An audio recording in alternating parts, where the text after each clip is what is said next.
एक शख्स ने मोहम्मद सल्लल्लाहु अलैहि वसल्लम से पूछा, मेरे हुस्न सलूक का सबसे ज्यादा हकदार कौन है?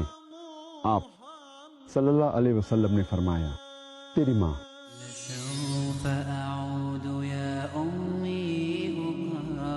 पूछा, फिर कौन? फरमाया, तेरी माँ।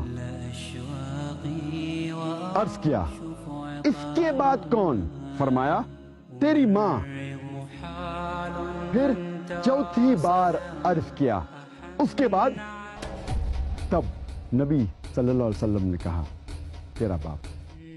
इसका मतलब है 3/4 यानी 75% आपके हुस्न सुलूक की हकदार है माँ, और 1/4 यानी 25% का हकदार है बाप।